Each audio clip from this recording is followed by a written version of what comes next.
Assalomu alaykum, suyumli qarindoshlarım. Bugun biz Payg'ambarimiz Muhammad sallallohu alayhi va sallamning hayot tarixi Uyg'urchaga tarjima qilinib yozilgan Shirin buloq degan sirani o'qib, Quraysh vakilining Payg'ambar sallallohu alayhi va sallam bilan ko'rishganligi degan mazmunga kelib to'xtagan edik. Unda davomlashtiraylik. Quraysh vakilining Payg'ambar sallallohu alayhi va sallam bilan ko'rishganligi. Quraysh ichida ta'siri zo'r bu ikki azimat Umar ibn Hattob va Hamza ibn Abdul Muttalib raziyallohu anhuma musulmon bo'lgandan keyin Makka osmondagi zulm, sitam, qor tumanlari asta tarqalib havo ichilishga boshladi. Mushriklarmo o'zlarining musulmonlarni nahaq azoblab qiynash va ziyonkashlik qilish maslikidan bir oz yeshilib, o'shiga kelishga boshladi.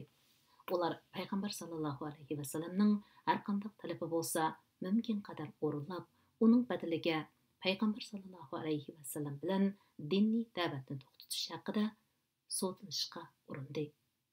Bu pul molning quli. Bechora miskinlar quyosh nuridan bahr oladigan har qanday narsaning Payg'ambar sallallohu alayhi va sallamning da'vat nishon oldi pashining qanotchilik vazniga o'tirmaydiganligini bilishmagan edi. Shunga ular ko'zlagan nishonga yetolmay qolmasdan, balki tumshug'iga yeb mag'lub bo'ldi. Ibn Issoq rahimahulloh Yazid ibn Ziyoddan u Muhammad ibn Kail Qurazidin rivoyat qilib mundaq deydi. O'tba ibn Arabiya Quraysh ichida ta'siri bir qadar zo'r shaxs edi. U bir kuni Qurayshlarning so'rinda so'z qilib, Payg'ambar sallallohu alayhi va sallam bu chaqda masjidda o'z yolg'iz o'tiradi. Mundaq dedi: "Ey Quraysh jamoasi, men Muhammadning yeniga berib so'zlish baqay va bir qancha turli ishni uning oldiga salay. U bularning birini bo'lsa-mu qabul qilib qolar. Biz uning talabini qondirsak, ondan umu bu da'vatidan to'xtar." Bu chaq Hamza musulmon bo'lgan mazgil bo'lib, islomni qabul qiluvchilar kun sari ko'payayotgan mazgil edi. Ular bo'ladi: "Ey Abul Valid, u o'rningdan turib, berib so'zlashib kelgin" deyishdi. Shuning bilan O'tba o'rnidan turib, Payg'ambar sallallohu alayhi va sallamning qishig'iga kelib, yukinib adab bilan o'tirdi va: "Ey qarindishimning o'g'li, siz bilasiz, qabila ichida inovat va o'rningiz alohida yuqori. Hasab nasabingizmi ustun. Siz qavmi qarindoshlaringizga shundoq bir ishni elib keldingizki, uning bilan jamoatchilikning birligini buzdingiz. Ularning ilohlarini va e'tiqod qilib kelgan dinni aybladingiz. Ota-bobolarining qilgan ishlarini kufrlik dedingiz. Quloq silib o'tiring. Men bir qancha turli ishni oldingizga qo'yay. Qarab beqing. Birasi sizga yiqib qolar" dedi. Payg'ambar sallallohu alayhi va sallam: "Ayting, ey Abul Valid, quliqim sizda" dedi. O'tba: "Ey qarindishimning o'g'li, agar siz bu ishlarni mol dunyoni deb qilgan bo'lsangiz, biz sizga ko'plab mol dunyo yig'ib berib, sizni oramizdagi eng boylardan qilib o'taylik. Agar o'rningizni yuqori ko'tarishni maqsad qilgan bo'lsangiz, sizni boshliq qilib olaylik. Sizning fikringizni olmay ish bajirmaylik. Podshoh bo'lgangiz bo'lsa, tosh kiydirib podshoh qilaylik. Navoda sizdagi illat jin shaytonlarning ofatidan bo'lgan bo'lsa, biz jinga chaqirib sizga zimat qildiraylik. Siz salomat bo'lguncha qanchalik badal to'lasak arziydi. Nurg'un kishilar mushu xildagi kasaldan davolanib qutulgan. Saqaygan dedimu har holda shuningga yaqin bir gapni qildi" dedi. O'tba so'zni oyoqlashtirib to'xtab edi. Payg'ambar sallallohu alayhi va sallam: "Gapingiz tugadimi?" deb so'radi. O'tba: "Ha, tugadi" dedi. Payg'ambar sallallohu alayhi va sallam uningga: "Endi mening gapimni anglab beqing" dedi. Ötbə, əlbəttə anlayman, dedi. Peyğəmbər sallallahu aleyhi və səlləm şu an nəhayət şəfqətlik və mehribon Allah ismi bilan başlayman. Hamim. Bu nəhayət şəfqətlik, mehribon Allah tərəfindən nazil qılınğan vahiydir. Ayətlər oçuq bayan qılınğan kitapdır. Biladigan qavm üçün nazil bo'lgan arabcha Qur'ondir. Mo'minlarga jannat bilan xush xabar berguchidir. Kuffarlarni do'zax bilan ogohlantirguchidir. Ular, ya'ni mushriklarning to'lisi uning oyatlarini fikr qilishdan yuz o'ridi. Ular uning quloq solmaydi. Ular payg'ambarlarga bizning dillarimiz sen bizni da'vat qilgan narsalardan pardalangan. Quloqlarimiz eg'ir. Sen bilan bizning aramizda parda, ya'ni dinni jihatda o'xshamaslik bor. Sen o'z ishingni qil, bizmi o'z ishimizni qilayli, deydi, degan oyatni o'qidi. Ondan ilk oyatning davomini o'qib berishga boshladi. O'tba payg'ambar sallallohu alayhi va sallamning tilovatini anglab jimib ketdi. Bu ikki qo'lini kayniga tayinib, qiroatning hozir holatida dong etib qolgan edi. Payg'ambar sallallohu alayhi va sallam mushu suradagi sajda oyatiga berib sajda qildi. Ondan angladingizmi? Abul Valid, anglagan bo'lsangiz, ahvol mana shu, dedi. Shuning bilan o'tba o'rni turib o'z odamlarining qishig'i mangdi. Ang'uchi ular bir-biriga qasam qila olaymizki, Abdul Valid cho'qim o'zgarib keldi, deyishib o'ldirishgan edi. O'tba kelib o'tirdi. Ular, qanday xush xabar elib kelding? Abul Valid, aytqin, degili turdi. O'tba, asbiroy xudo, men berib qat'iy anglab boqmagan bir xil so'zlarni angladim. U she'rmi emas, sehrmi emas va jinkashlikmi emas. Quraysh xalqi, mening gapimga unanglar, menga itoat qilinglar. Bu odamning ishiga aralashmanglar. Uning bilan qaringlar bo'lmasin. Alloh bilan qasamki, men bayam uningdan anglagan so'zlar cho'qim zo'r bir vaqa paydo qiladi ekan. Agar uni arablar, Makkalikdan boshqa arablar bir taraf qilib atsa, xo'p, yaxshi ish. Ish boshqalarning qo'li bilan bitgan bo'ladi. Navoid u butun arablarga bosh bo'lib qolsa, uning g'albisi sizlarning g'albanglar va uning izzati sizlarning izzatinglar. Texslar uning sababi bilan eng saodatmanlardan bo'lib ketamsizlar. Uni kishi bilmaydi, dedi. Ular, azbiroy xudo, Muhammad seni tili bilan o'ziga band qilib etibdi, deyishdi. O'tba ularga, bu mening qarshim, sizlarning ixtiyoringlar o'zinglarda. Nima qilsanglar mayli, mening qarim yo'q, dedi. Yana bir rivoyatda o'tba payg'ambar sallallohu alayhi va sallamning tilovatini anglab mo'nib o'tirib ketgan. Bir chog'da payg'ambar sallallohu alayhi va sallam Alloh taoloning, agar ular bu bayonlardan keyin iymondan yuz o'risa, sen ularga sizlarni Ad va Samud qavmining beshiga kelgan azob o'xshash azobdan ogohlantiraman, degan. Qur'oni Karim Sura Fussilat 41-sura 13-oyat degan oyatni tilovat qildi.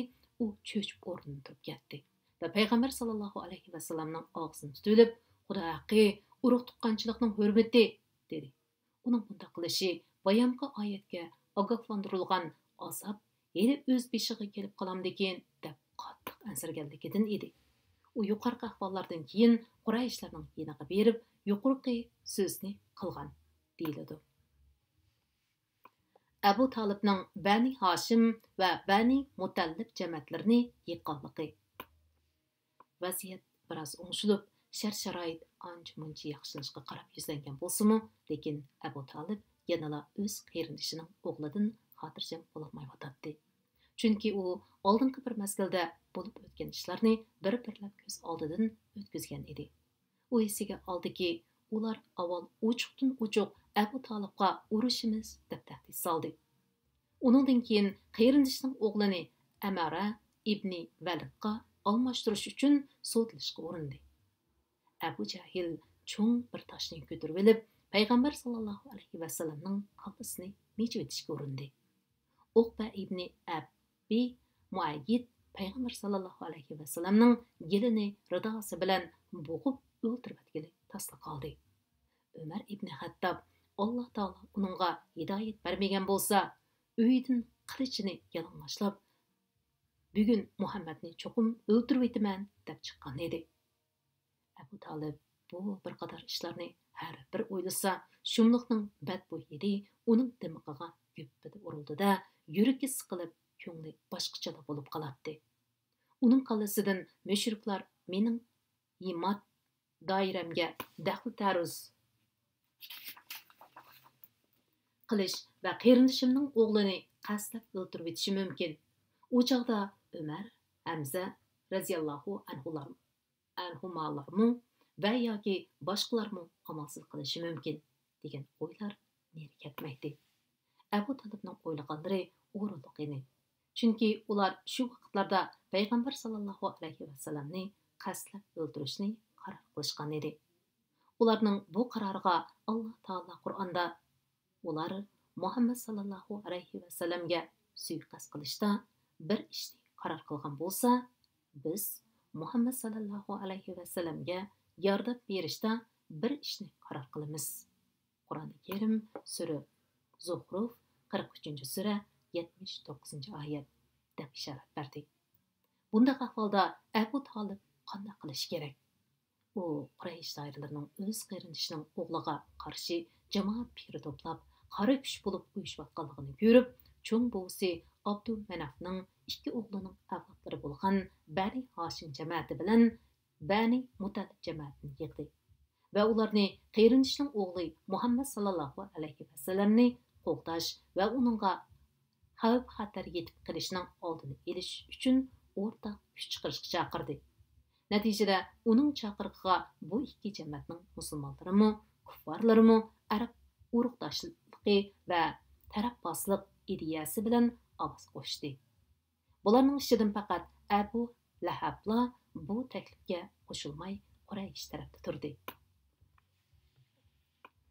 Qurayshlarning mazkur ikki jamoatga jazo yurgizganligi mushu bir necha hafta ichida mushriklarga nisbatan zo'r vaqalardan orqadan mundaq to'rt vaqa yuz berdi.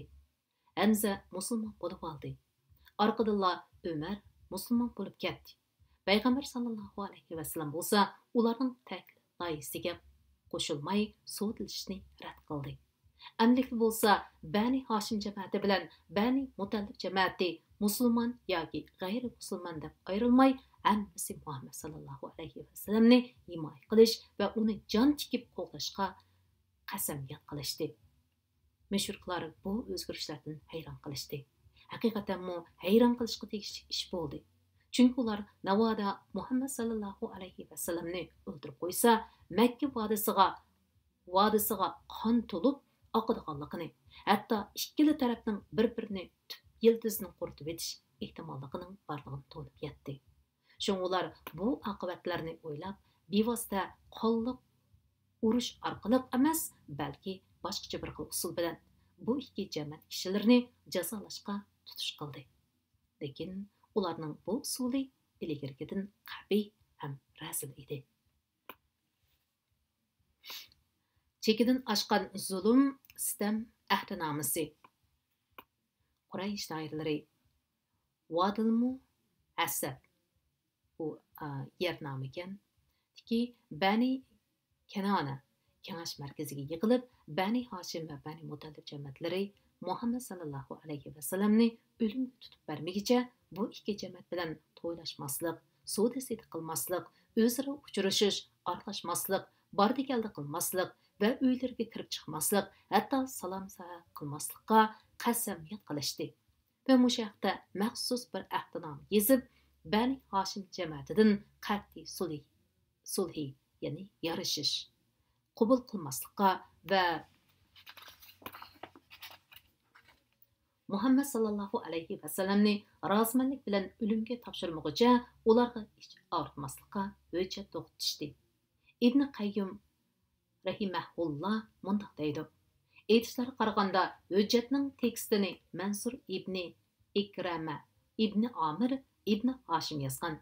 Yana bir rivoyatda Nazri ibn Haris yozgan deyildi. Sahih rivoyatda uni Bag'z ibn Amir ibn Hashim degan kishi yozgan bo'lib, payg'ambar sallallohu alayhi vasallam uningga duoibat qilgan ekan. Natijada uning quli qurib qolgan deyiladi. To'xtamnoma kaybining ichidagi bir to'rikka esib qo'yildi va shu kuni, ya'ni Biasatning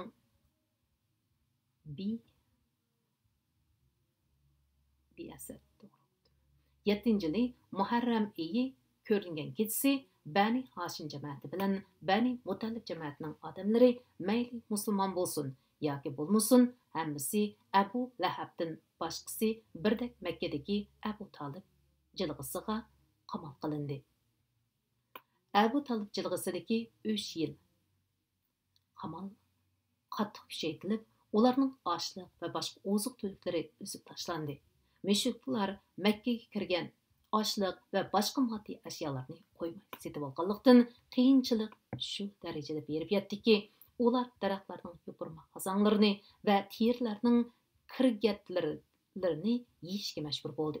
Hatto qiz-cho'konlarning va narsada buvoqlarning ochliqdan qilgan nol-faryotlari jilg'ining kaynidan anglab turdi.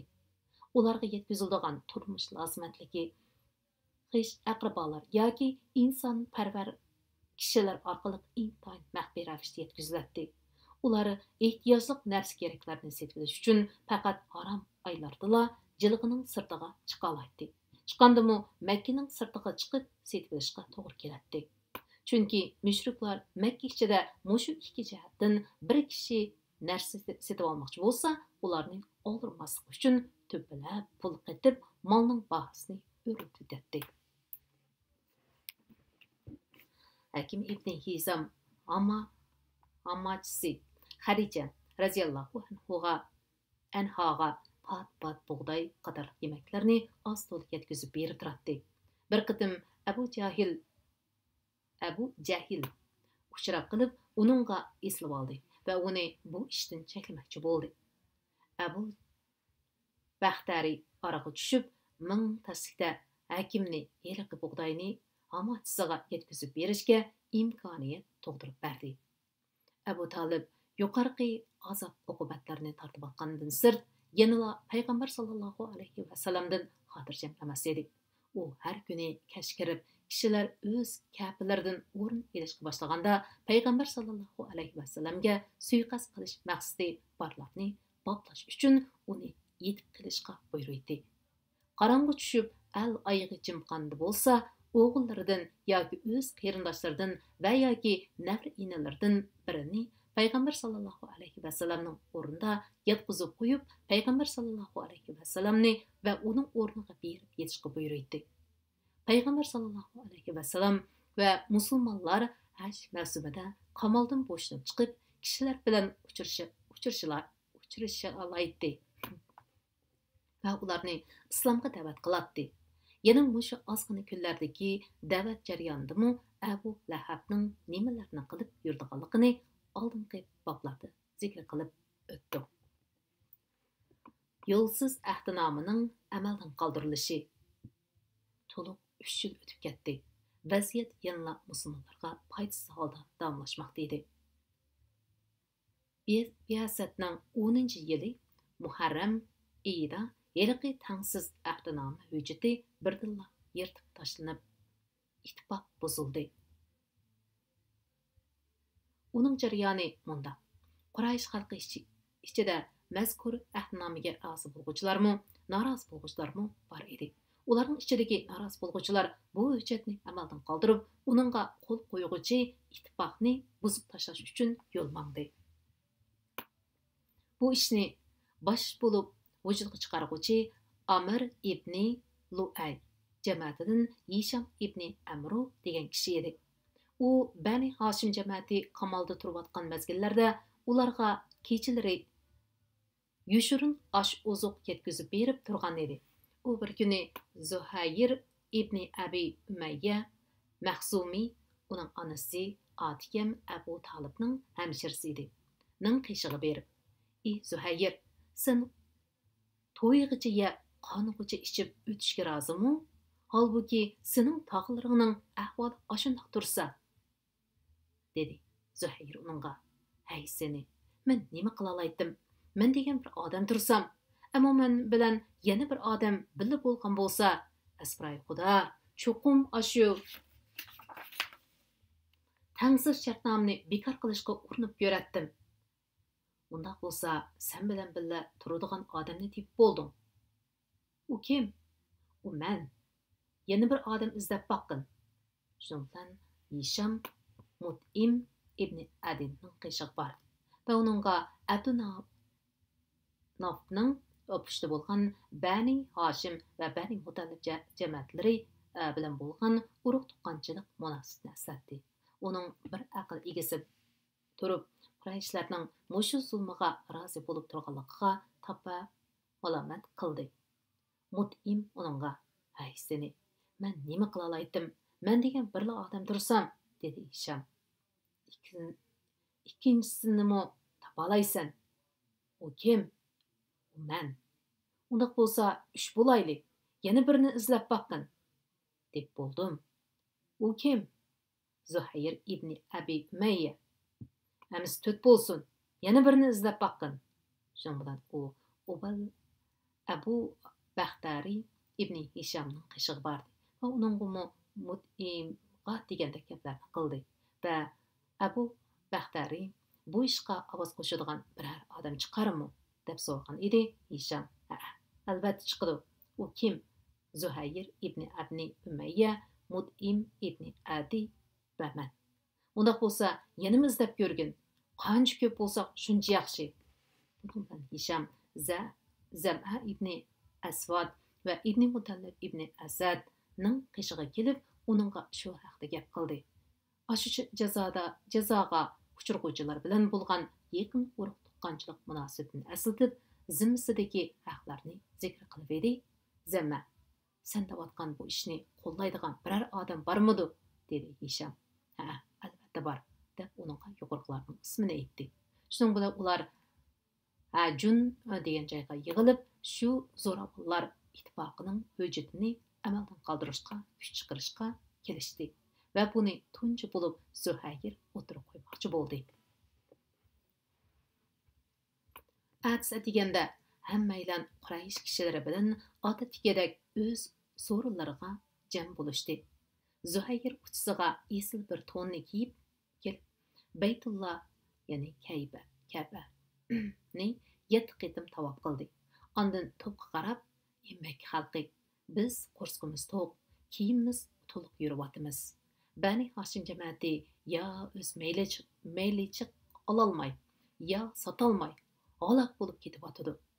Alloh bilan qasamki, men bugun ashu nohaq, yo'lsiz shartnoma yirtilib, amalda qoldirilmoqcha so'rninglarda o'ltirmayman", dedi.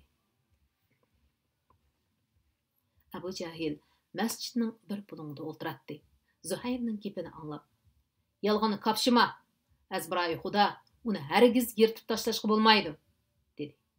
Zam'a ibn Asvad o'rnidan turib: "Sen qapshima, biz boshdan oxir uning butilishiga norozi edik", dedi. Abu Baxtari qo'pib: "Zam'a rost aytdi. Biz uningga norozi ham qat'iy qo'shilmaymiz", dedi. Mut'im ibn Adi yana bir bulungdan qo'pib: "Sizlar ikkinglarning degani to'g'ri, g'ayri qarashda bo'lganlar yolg'on aytdi. Biz bu shartnoma va uning moddalari deganlarni to'nimaymiz. Xudo oldimi chikarigar bo'lmoq degan so'zning ma'nosi munosabatsiz bo'lmoq, ado-judo bo'lmoq degan ma'noda", dedi. Hisham ibn Amrumum shu mazmunda gap qildi. Tarafdan qo'shilayotgan ovozlar masjidni bir oldi. Shun bilan Abu Jahil hayron qilib: "Bu cho'qim maxfiy o'rinlashtirilgan tashkillik ish ekan", dedi. Bu chog'da Abu Talibmi masjidning bir bo'lagida o'tiradi. Sababi shu kunlarda Alloh taolo payg'ambar sallallohu alayhi va sallamni shartnoma hujjati to'g'riliq xabarlantirgan bo'lib, bu hujjatning qog'ozga qurut tushirilganligini, Alloh degan xatdan boshqa zo'ravonlik, ziyonkashlik va nohaqchilik bilan to'lgan ahdnoma moddalarining hammasini qurutqa o'ygandekla yegizvatganligini uqtirgan. Buni payg'ambar sallallohu alayhi vasallam tog'isi Abu Talibga aytgan. Shunga u bu xabarni qanday qilib maydonga chiqarish ko'yida bu yerga kelgan. Abu Talib bu gaplarni anglabla Qurayshlarning oldiga chiqdi va mening qarindishimning o'g'li menga mundaq bir xabarni yetkazgan edi. Agar u yolg'on so'zlagan bo'lsa, biz uni sizlarning o'ltirishinglarni topshiramiz. Navoda rost chiqsa, bizga yurgizayotgan jazoni bekor qilasizlar. Qandaq? dedi. Qurayshlarmi, to'g'ri deding, insof bilan gap qilding, deyishdi. Abu Jahil bilan iriqli kishilar o'tirsida bir qo'r talash-tartishlar bo'lgandan keyin Mut'im ibn Adi o'rnidan turib, iriqli shartnoma qog'ozini qo'liga olib edi. Yog'och qurtning hujjatiki Bismillah, ya'ni ey Allah, sening isming bilan boshlayman degan kalima va Allohning ismidan boshqa xat iznasi qo'ymay hamiyatni yevatganligini bayqaldi. Natijada mushu kundan e'tiboran ahdnoma amaldan qoldi. Payg'ambar sallallohu alayhi vasallam va uning jilqiga qamalgan ikki jamoat kishilari erkinlikka chiqdi. Mushriklar mushu munosabat bilan payg'ambar sallallohu alayhi vasallamning payg'ambarlik alomatlaridan eng katta bir mo'jizani ko'rdi. Lekin ular Alloh taolo Qur'oni Karimda aytgandek, Quraysh kuffarlari biror mo'jizani ko'rsala, iymondan yuz o'rib, bu davomlashquchi sehrdir deyishidi. Qur'oni Karim sura Qamar 54-sura 2-oyat deb xabar qilinganidek, bu mo'jizadan yuz o'rishdi. Quraysh elchilarining Abu Talib bilan eng oxirgi qitim so'zlashishi. Payg'ambar sallallohu alayhi vasallam qamaldan bo'shinib chiqdi va burungi odat bo'yicha da'vat ishini boshladi. Quraysh taraf gerchi jazoni bekor qilgan bo'lsa-mu, lekin musulmonlarga besim ishlatish va ularni Alloh taoloning dinidan cheklashdan iborat zulmgarligini burunqidekla davomlashtirdi. Abu Talib o'z qarindishining o'g'lini kirpi ko'z qarchuqini qo'lgandek qo'ltayotgan bo'lsa-mu, lekin uning yashi 80dan halqagan edi va mushu bir necha yildan beri uning beshiga kelgan cho'ng kichik dardlar bo'libmi jiliq muhosirasi uning tenini ozlashtirib, belini rustlayolmas qilib qo'ygan edi. Shunga u jiliq muhosirasidan bo'shanqali bir qancha oy bo'lmayla ushtumtut kasal tegib o'rin tutib yetib qoldi va kesili bara-bara ig'irlashga boshladi.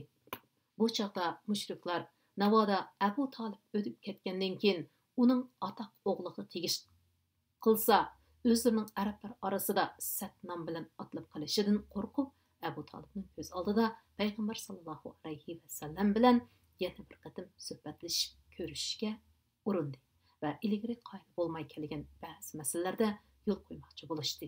Shuning bilan ular eng oxirgi bir qatimliq elchilar o'maki tashkilladi va bu o'makni Abu Talibning qishig'i kirgizdi.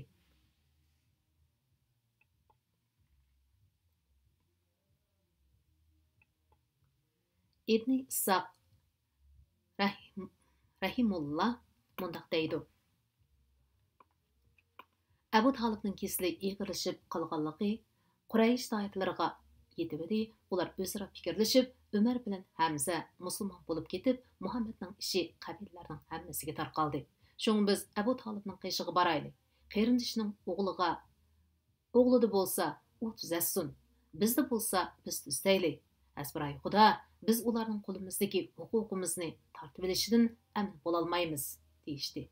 Yana bir iborada bu qeri o'lib ketgandan keyin uning o'g'liga bir ish bo'lib qolsa, arablar bizni ayblab, ular Muhammadni o'z vaqtida bo'lishiga qo'yib etib, endi tog'isi o'lgan hamon uni o'ldiribdi, deyishdan qo'rqamiz, deyishdi. deyilgan.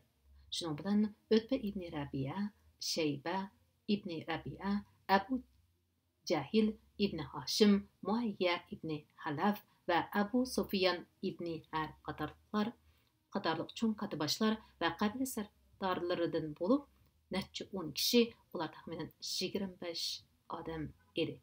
Abu Talibning qishig'iga kirib gap tashdi. Ey Abu Talib, Hammamizga ma'lum, sen bizning ishqadam arbobimiz. Sana bu rahimsiz kasal chanqal sapdi. Seningdan ansirab qilyapmiz. Ataq o'g'ling bilan bizning o'tirimizdagi ixtilofni sen bilasan. Shunga sen uni chaqirgin.